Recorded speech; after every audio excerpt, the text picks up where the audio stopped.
Welcome to Everything Co-op, bringing you information on how cooperatives can help improve your quality of life. This show is being sponsored by the National Co-op Bank, NCB. The NCB is dedicated to strengthening communities nationwide for the delivery of banking and financial services for the nation's cooperatives, their members, and other socially responsible organizations. For more information on the power of community ownership, visit ncb.coop. That's ncb.coop. Now stay tuned for your host, Vernon Oakes. Good morning, everyone. This is Vernon Oakes. Welcome to this Thursday morning, talking to you about cooperatives and the benefits of cooperatives. You know, the National Cooperative Bank sponsors this program so that we can get people the information about co-ops that maybe somebody out there would want to start a co-op or search out a co-op that you could either live in or do your finances in certain terms of credit unions, or you may want to locate a co-op that you could work in, a worker co-op. But today, what I want to talk about is the President's State of the Union address, which was 2 nights ago, and how this impacts on co-ops, or how co-ops can impact on what he wants to get accomplished in his next 2 years. He only has 2 years left. He's had 6 years in the White House.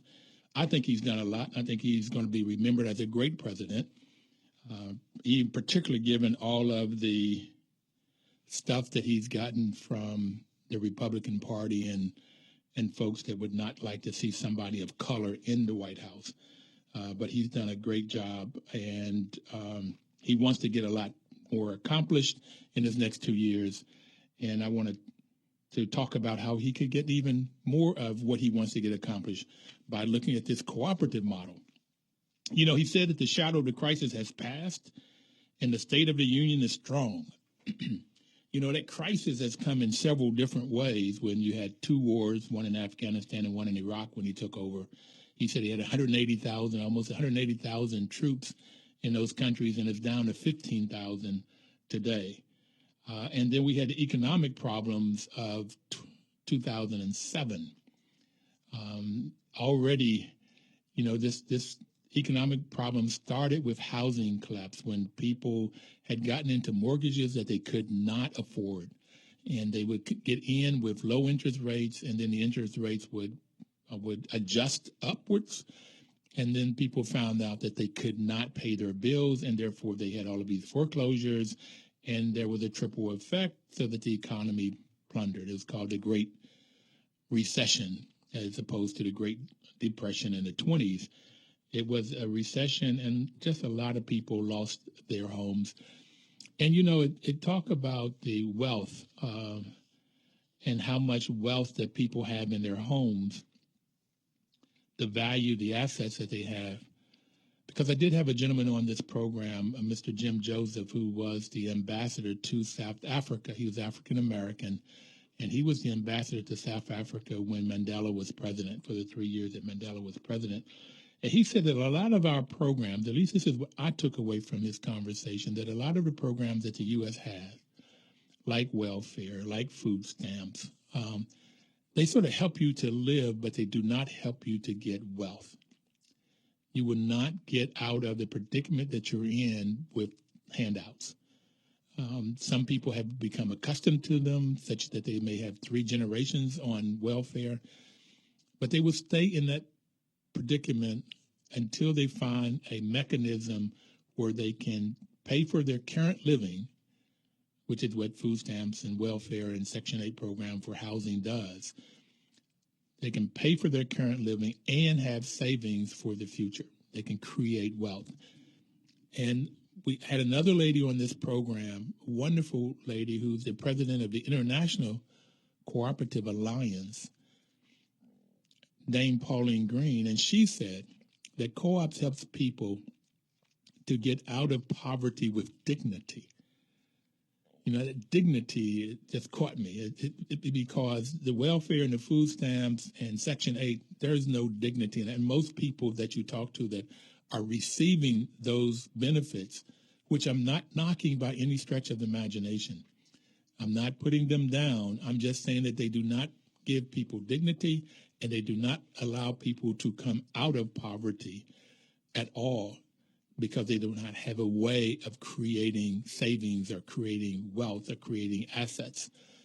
None of the programs that the U.S. have that I know about, except for the limited equity co-op housing. And HUD doesn't do much of that anymore. Matter of fact, they're doing real little to zero. They don't put money into investing in such that folks that live in the housing can create wealth. So I wanted to address some of the things that President Obama talked about, the things that he wants to get accomplished in this radio program, and to talk about how the cooperative business model can help him to get where he wants to be, which is to help everyday people, those that are middle class already, and those that want to get to middle class. So you in America, one of the nice things about America is that we can have someone like President Obama, who was born relatively poor. They may have been in the lower echelons of middle class, his grandparents. But he could become president, and with writing books and perhaps making investments, he is considered wealthy now. So in America, you can move from poverty to middle class and from middle class to wealth. You can do that in America, where in a lot of other countries, that's just not a possibility. If you're born poor, the likelihood is that you're going to live poor and die poor. But in America, you can move up the ladder. What it takes education. You got to have knowledge. I've got a lot of people that I've known as I have gone through, and I've been fortunate enough to get a high school degree and a bachelor's degree and two masters. So I've gotten education, but what I've realized, and if I had known this earlier, what I would be looking for is making sure I got knowledge. Knowledge. The reason that knowledge is so important is because when you have knowledge, you can make better choices in life. And with better choices, you can live a better life. It's really quite simple. The more knowledge you have, the better choices you can make. And that's also at the polls. When it comes election time, that folks would go out and vote. If the Democrats have gone out and voted this last election, we would not have had so many Republicans in today. But folks did not go and vote. So you make better choices with more knowledge. The more knowledge you have, the better choices you make. And with better choices, the better life you can live. You can help you to move from poverty to middle class. And again, one of the reasons I like co-op so much, and I talk about this every Thursday, is their principles. We've got the shadow of the crisis has passed, and the state of the union is strong. The crisis of the two wars and the Great Recession have passed. And I think Mr. Obama's administration has done a great job in making sure that those crises did not crumble us and that we didn't go further down. And he turned the tide around, and the economy is strong. The state of the union is strong. But every week I talk to you about the principles of cooperatives, and there are 7 principles. If a business is a cooperative, then they go by these 7 principles. Volunteer and open membership, which means that anybody can be a member.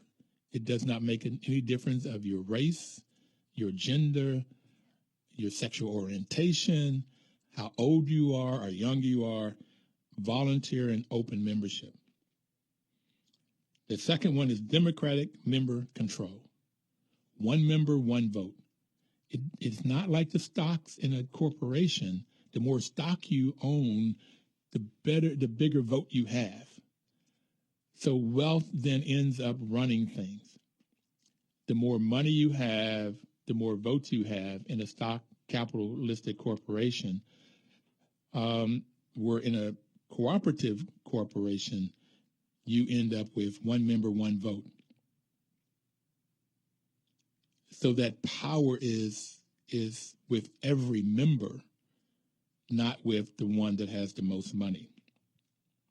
You have members' economic participation, and that goes two ways, that you have to pay to get in, and when and if there are profits, then there are dividends, and so you get money back. And that's the way you can create wealth with the cooperative, where in even the limited equity housing cooperative, you can create wealth where you do not get that in an apartment building, even if HUD is funding it. If HUD is funding an apartment building, normally the wealthy are the ones that own the apartment building, and so that if there's profit, then they are the ones who get the profit. The fourth principle is autonomy and independence. Extremely important that nobody can come in and control that business except for the members.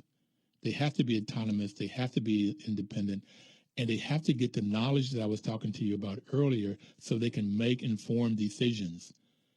So that the fifth principle is perhaps the most important, and it's the most important to me, and that is education, training, and information.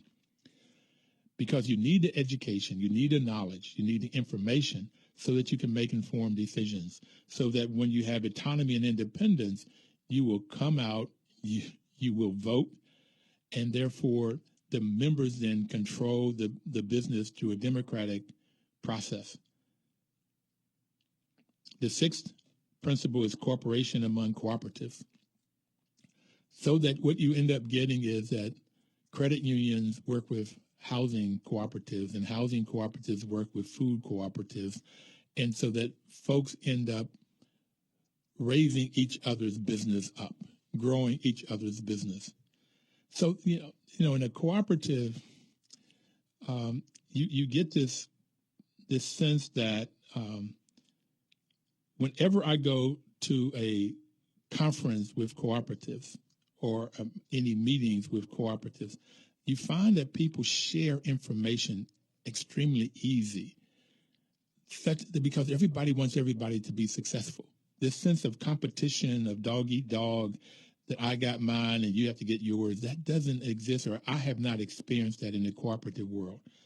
Folks are really working with each other, cooperation among cooperatives, to pass this information along so that folks can get the information they need. And the seventh principle is concern for the community, which we'll talk about a little bit more right after the break. If you have any questions, please call in at 1-800-450-7876 with questions or comments. We'll be right back.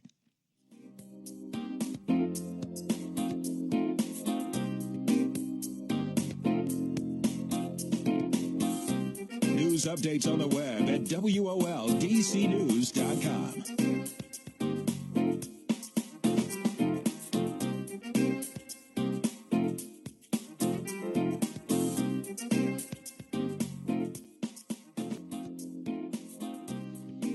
Information is power. This is WOL's motto, and this is one of the reasons that they have been a great support to this program. They're wanting us also to get this information out so that more and more people can perhaps start their own business. They can come together and start a business, creating wealth, creating jobs, building up their communities. This is, the president says the economy is growing. We have created jobs at a faster pace, even ever since 1999. Unemployment is lower than it has been before the financial crisis of 2007. More kids are graduating than ever before. The problem with the graduation rate is that a lot of people have high debt. The problem with the unemployment is the unemployment rate is lower, but folks are underemployed. They're not making the kind of money they may have made before 2007. The problem with the economy is growing is who's making the profit, who is getting wealthy.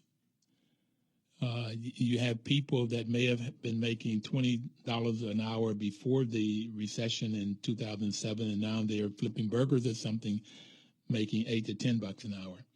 So you're finding that people are just not making the money. Too many people are not either employed or they are making less money than they were making before the recession. So that's still a huge problem in our economy. And even though the unemployment rate is lower than it has been since the financial crisis, you have a lot of people that are just not in the market. They're not looking for jobs. They've gotten to the point where they've lost hope. So, things still need a lot of work. And he asked the question, this is President Obama asked the question Tuesday night, will we accept our economy where a few of us do very well, or will we commit ourselves to an economy that generates rising incomes and chances for everyone who makes the effort? So that if those folks that have lost hope and are not making the effort now, if those folks that are not trained or willing to go back and get the education that they need, will we create an economy where everybody gets a rising income or create wealth?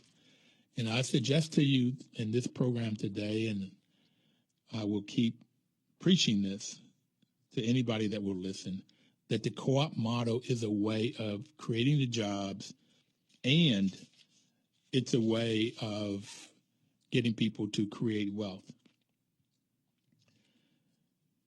In the activity of about 30,000 cooperatives in the U.S. contributes an estimate of $154 billion to the nation's total income. Cooperatives help to create over 2.1 million jobs with an impact on wages and salaries of almost $75 billion. This was a study done in 2009. And last week we had Ann Reynolds on the show from the Center on Cooperatives, and she will be back on the show next week, and we'll talk more about these kinds of statistics and the president's State of the Union address. Cooperative business have lower failure rates than traditional corporations, and small business. After the first year, co-ops have about a 10% failure rate versus normal have 60 to 80% failure rate. And after 5 years, about 90% of cooperatives are still in business versus 3 to 5% of traditional business. Huge. This was a study done by the World Council of Credit Unions in 2007. So cooperatives work. They even have a lower startup cost. It can be a lot lower. And what we found out that the wages in an Oakland, California the house cleaning cooperative, these are folks that have maid service, the worker owner's median income increased to over $40,000. And this is a cleaning company now, $40,000 a year in Oakland, where before the co-op, these Latina owners had a median income of $24,000.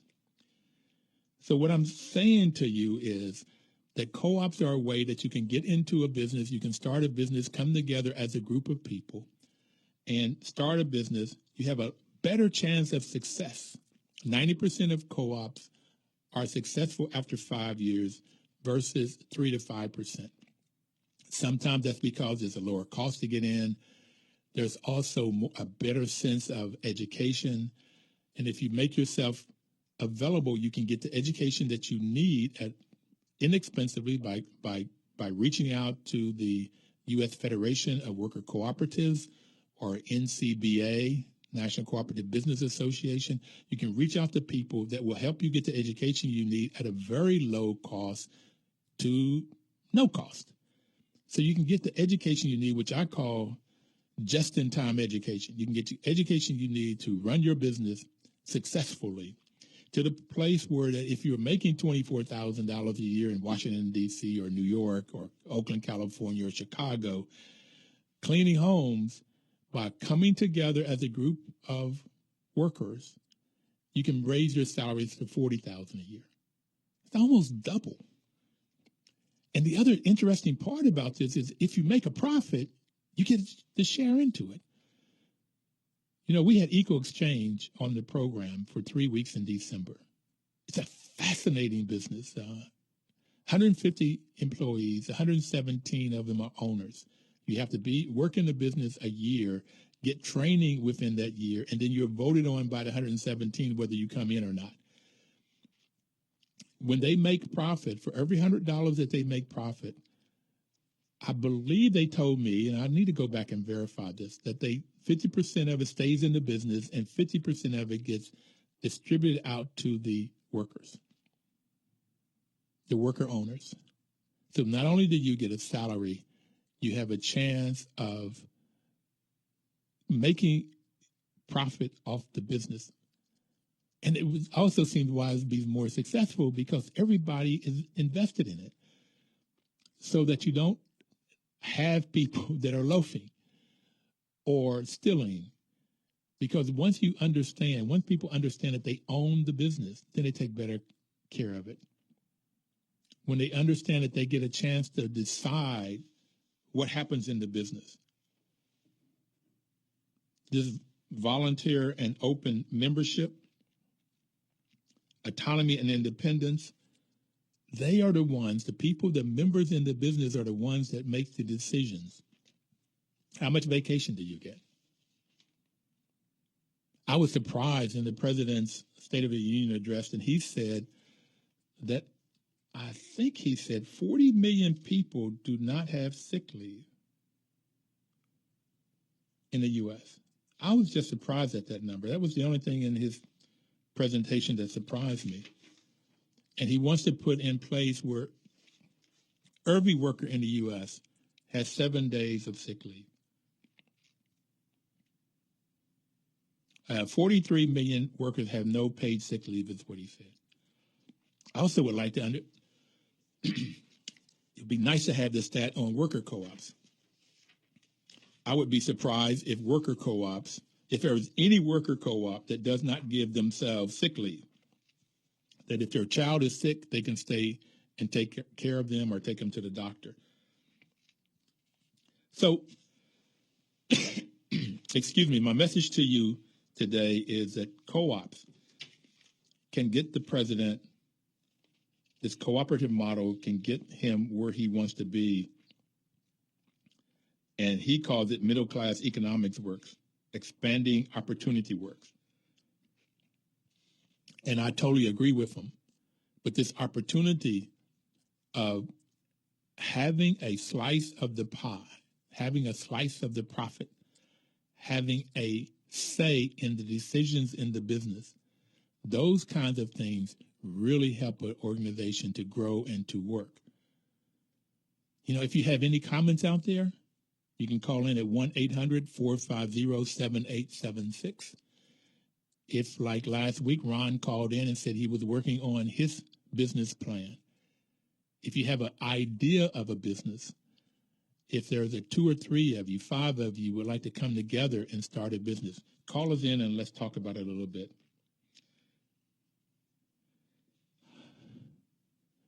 I can't stress enough how this cooperative model will help the president to get where he wants to go in this economy in his next 2 years.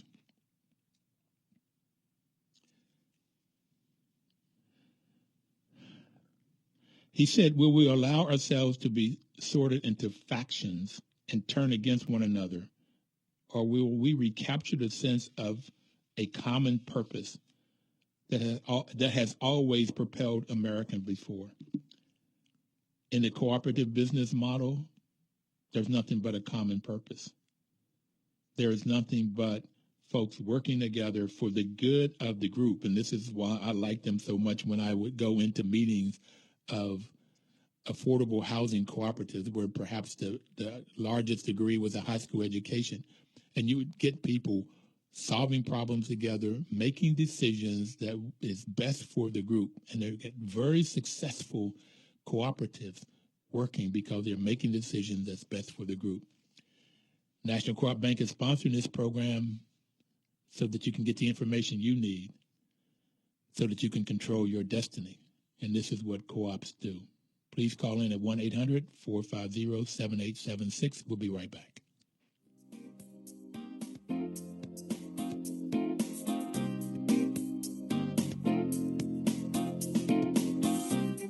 News updates on the web at WOLDCnews.com.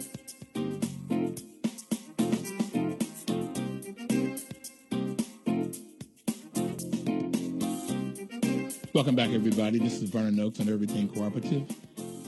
You know, National Cooperative Bank is sponsoring this program, and their mission is to help cooperatives grow by supporting and being an advocate for American cooperatives and their members, placing special emphasis on serving the needs of communities that are economically challenged. And that's most of the African American communities, Native American communities, Latino American communities, economically challenged, which causes NCB to have a challenge to make sure that they give out loans that they can get back and get back with interest so that they can stay afloat, stay as a business, and help these cooperatives grow. And as I've said to you, more cooperatives are successful than the normal ones. They 90% after 5 years because they work together as a team and they learn how to make decisions cooperatively.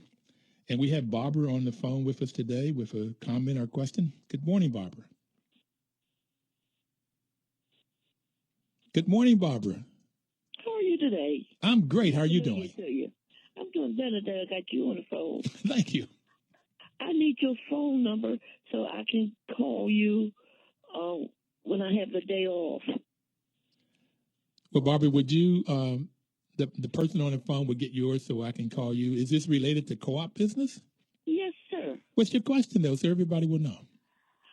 I want to know how I can get started. I'm trying to get my partners together now. This is the first time I heard this. Okay. Well, he'll take your number and I will call you. And like I said, the National Cooperative Business Association, you can reach them with ncba.coop, and they have information about how you start. A U.S. Worker Federation, if it's a worker co-op. But let me give you the definition of co-ops and everybody out there. A co-op is any business you can think of. It's the difference of it is that if the main two are, if the workers own it, if the employees own the business, then it's called a worker co-op. They own and control the business.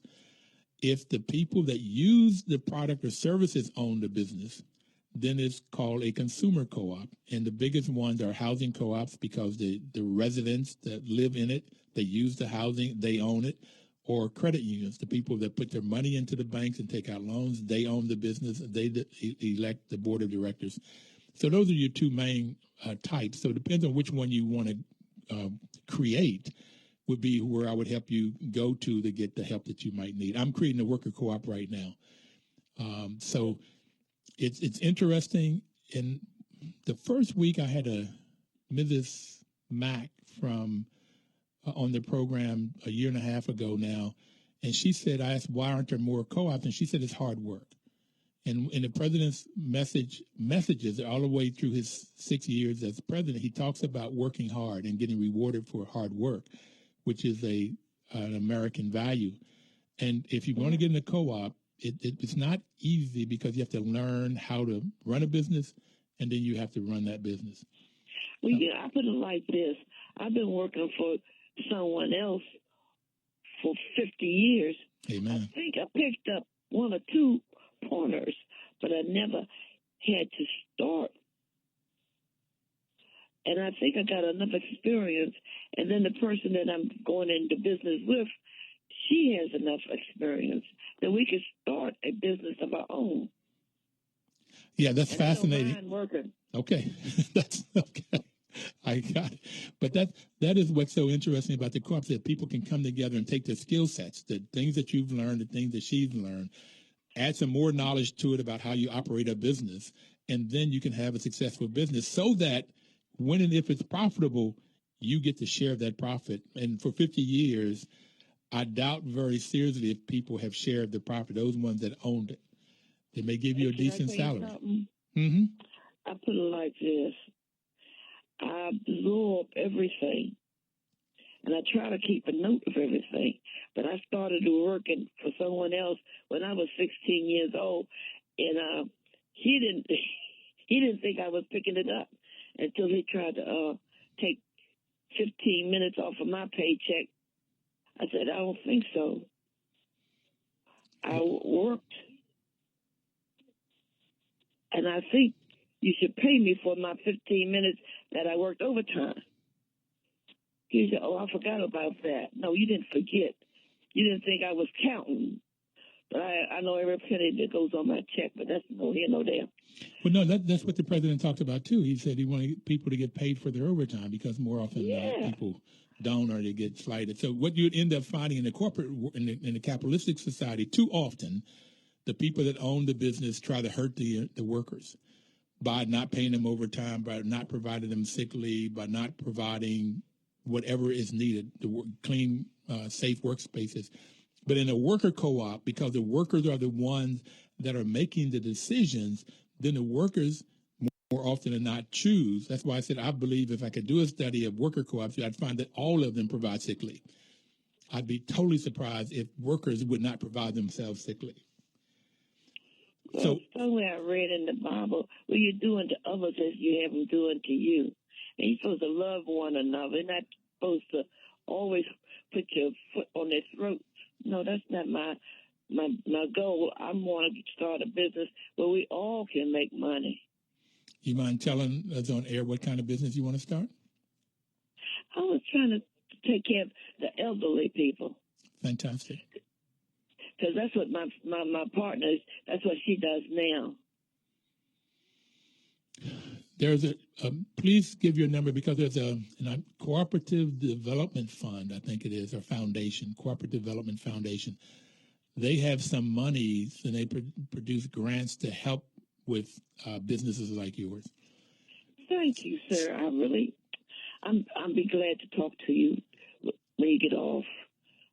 Not before 6, because I'm doing a Bible study class. Okay. Well, and I believe at cdf.coop is their web page, if I got it right. But I'll make sure I get you that information.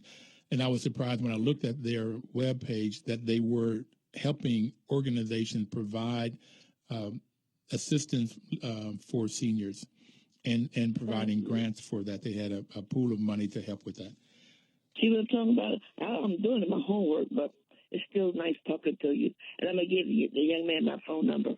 Thank you, dear. Thanks so much for calling in. And have a prosperous new year. God bless you, too. Thanks. I thank Barbara for calling in. And again, if anybody else out there have a comment or a question, you can call in at 1-800-450-7876. There's a lot of seniors, and I'm in that category right now, but so far, God has been good, and I don't have to go to assisted living or anything like that. But there are seniors out there that do. And you know what the president talked about was a family up in Minnesota, and Rebecca and Ben Early in Minneapolis Rebecca had written him talking about it is amazing what you can bounce back from when you have to. We are a strong, tight-knit family who has made it through some very, very hard times. And he went on to say that there are a lot of people in this world, in this United States, that is their story. They represent millions who have worked hard, scrimped and sacrificed and retooled. You know, in the African American community, that's what we do. I mean, and this proverb of do unto others as you would do unto others as you would have them do unto you. That's not what a lot of people do. And as Barbara said, more often than not, or too often at least, somebody's got their foot at your throat trying to take from you as opposed to paying you what you have worked for or giving you opportunities.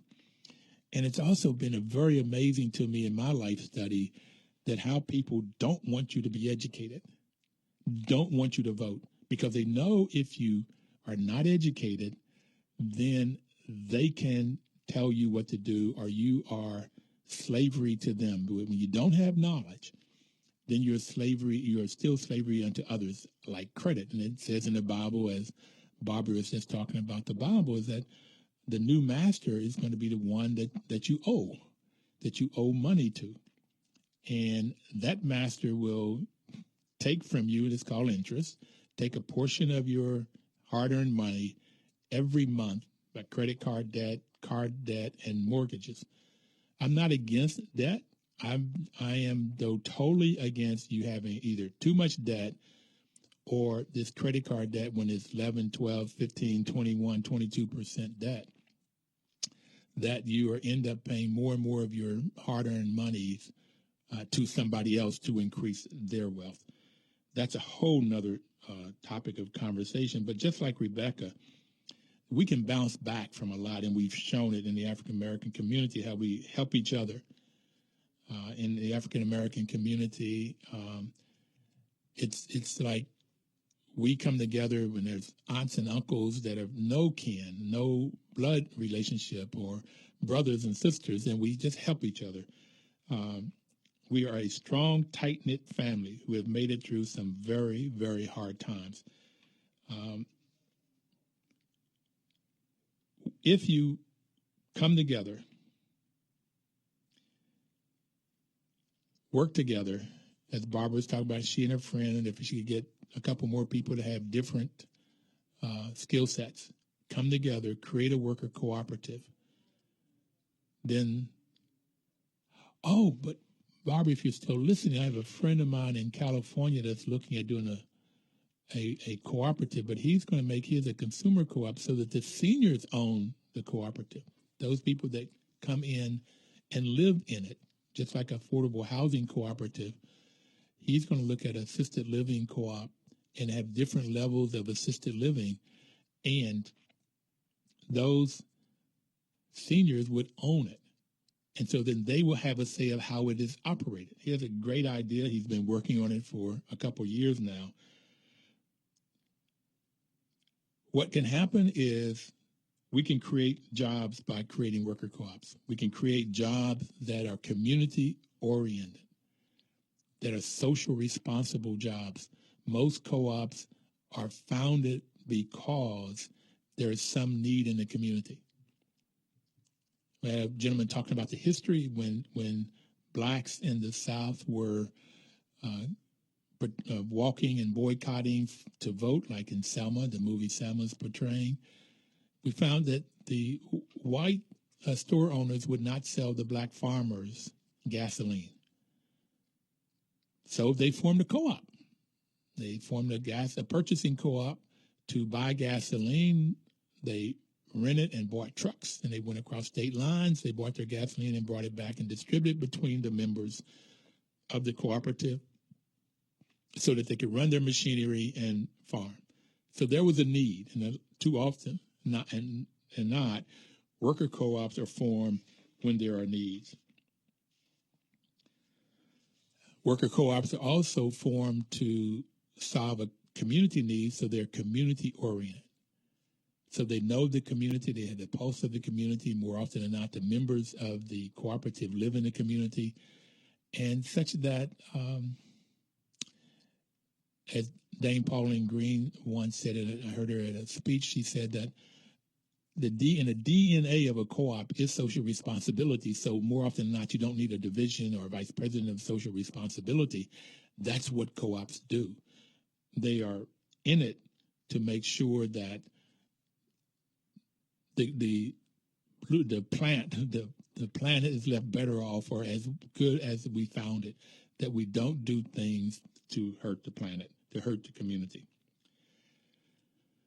National Cooperative Bank provides comprehensive banking services, cooperatives, and other member-owned organizations throughout this country. What makes NCB unique is that the bank was created to address the financial needs of an underserved market niche. People who join together cooperatively to meet personal, social, or business needs, especially in the low-income community. So you can get to NCB by going to ncb.coop, and we're going to take another break. Please don't touch that dial. We'll be right back.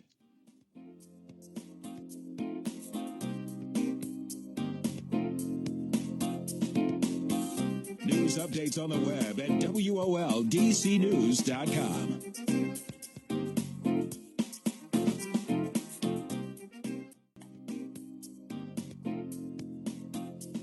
This is Vernon Oakes talking to you about cooperatives, the benefits of co-ops, how they can help our economy, and today the conversation is how the cooperative business model can help the President Obama, to meet his mission, his goals that he outlined in his State of the Union speech 2 nights ago.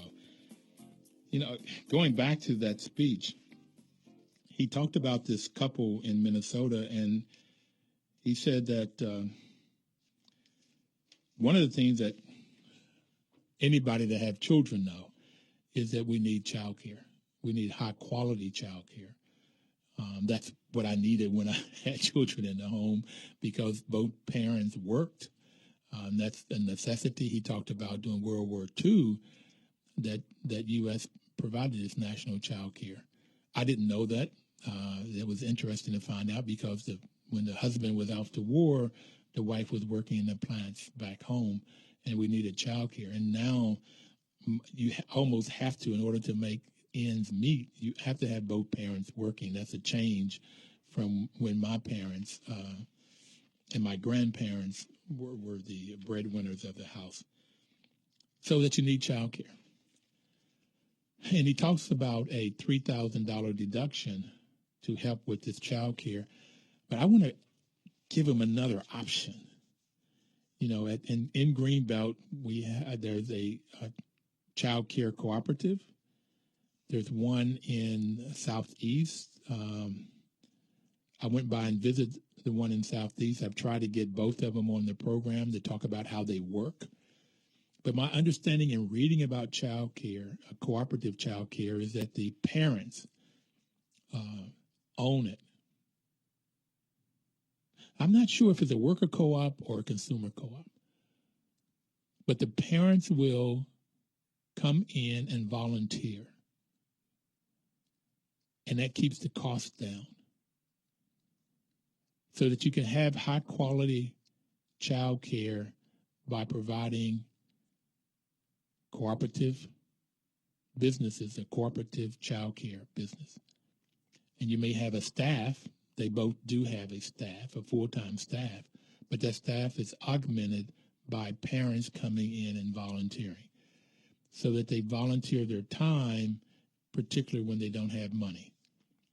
The one in Southeast, the one that I saw, was on Capitol Hill, and the parents may there have the money, but they can still provide two things. They can provide their time so that it costs less to get the child care, but also by being there, they can be with their children, which is one of the things I think is missing when you have both parents working. You know, you often get them up in the morning and out to school. They're in school all day. Then after school programs, they get off at work at 5 or 6 o'clock. If they live anywhere, they're at home at 7, dinner, and put them to sleep. They don't have a lot of time for their children. So if they're working in child care, they can also bond with their children and provide that guidance that is needed. And teaching, I found that as a teacher, that those students that had a relationship, a very strong relationship with their parents, the parents had a strong relationship with the children, made much better grades. They were much stabler, much calmer, much easier to work with. For those children that did not have that relationship with the parents, did not come to PTA meetings, or the parents were not there asking about the homework assignments or seeing how their children were doing, made the worst grades, and more often than not had the most discipline problems with. So that one-to-one relationship with the parents, I found, was the key to getting the children to learn.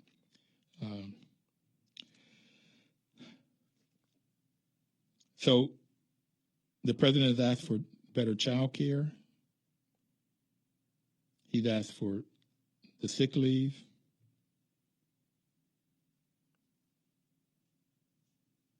He's asked that the unions would be strengthened and not weakened, and that to give American workers a voice. The co-ops do this. The co-ops give the worker the voice. They have the say on how it works. Okay. That's why there's more of them that are successful, and that's why that the workers, by them being successful and making profits, they not only get a salary, but they also get a dividend so they can increase their wealth. When one of our guests was in, it's talking about the farmers in Africa and Latin America said that they could not provide food for their families for the year. But by getting into a co-op and learning how to create better products, by being in a co-op where they can purchase the goods that they needed at lower prices and better quality, including seed, and then the co-op that could market their products to get them into other markets, it could even be here in the U.S., then they got a better price, and so that they could have food for their family for the year. They could get their kids into education, which President talked about the history of education in the U.S. and that how he wants to put forth a proposal to where every American can go to community colleges and get 2 years free, no cost. I think that's exciting. I would love if these community colleges could also teach co-ops, could teach this business of cooperatives. He said in order to get this free that you had to earn it by getting good grades and graduate on time. So there has to be some sense of you will go to class, you will get the knowledge you need, and that you would make the grades, and therefore you could keep going. He also wants for those students to come away with high student loans, and there are a lot of kids that are doing that there will be ways that they can get lower payments or lower interest rates so that they're not, so that the student loans, he said that the student debt doesn't derail anybody's dreams. He talked about companies that do the education benefits and paid apprenticeships, and like CVS and UPS. I really wish he would look at Eagle Exchange and what they do with education of their employees and how they get them to apprenticeship would be where you go out, you learn, you watch somebody else, you learn what to do. I really like that model for getting knowledge. The old apprenticeship, you'd work for somebody for 4, 6, 8, 10 years before you go out and start your own business. He said that he wanted people to get higher paying jobs, even if they did not have a higher education. And I'd get a higher paid job, even if you don't have a higher education. And these cleaning ladies in Oakland are making $40,000 a year where they would make 24 before. They're getting a higher paid job, even if they did not get a higher education. But they got a higher education by learning how to run a co-op business.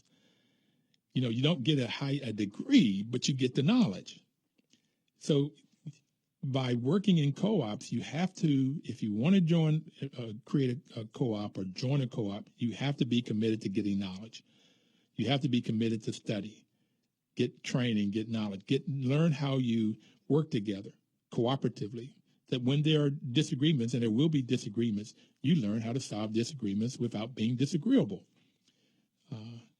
You can argue and you can debate, but you don't have to tear each other down, and that's solving problems, learning how to do that, getting the knowledge you need so that you can make a higher earning. So to me, the president, I'm trying to let him know that one way of getting what he is talking about in his speech is by promoting this cooperative model. He talked about Cuba and some of the foreign policies and how this has not worked. This 50-year program of embargoes and boycotts have not worked in Cuba. There was a delegation of American cooperators that went to Cuba. There are co-ops in Cuba, and again, that's the people. At that individual level, the everyday people are running these businesses, and then everyday people can have democratic control in Cuba or in any other Latin countries or in Africa, in Asia, in the U.S. You get people working together, people solving issues together, people solving community problems together, and creating wealth at the same time. So in his foreign policies, whether that is Russian aggression in the Ukraine or getting the Ukrainians to have democratic control in their businesses, this co-op model can work both here and abroad. You also get this in 2014, the planet's warmest years, 14 of the warmest years have happened in this last 15 years. So you get co-ops that are working on the community and the community problems. So he says a better politics is one where we appeal to each other's basic decency instead of our basic fears. This is what happens in co-ops. We work together. The values of cooperatives are based on the values of self-help, self-responsibility, democracy, equality, equity, and solidarity. In the tradition of the founders of the cooperative movement, cooperative members believe in the ethical values of honesty, openness, social responsibility, and caring for one another. The better politic that he talked about. I like hearing him talk about it, and I would suggest to you that the cooperative model is one way of getting there, and I would love to be able to talk to him about this. It is amazing what you can bounce back from when you have to. We're a strong, tight-knit family who has made it through some very, very hard times. The cooperative model, everybody that's been on this program have talked about creating community, a tight-knit family, a larger family, a community, working together, overcoming difficult times. What happens in cooperatives. Thank you for listening. Mrs. Ann Reynolds will be back on next Thursday. Please tune in. Please call in with your comments or questions. Have a wonderful, wonderful week. Thanks. News updates on the web at WOLDCnews.com.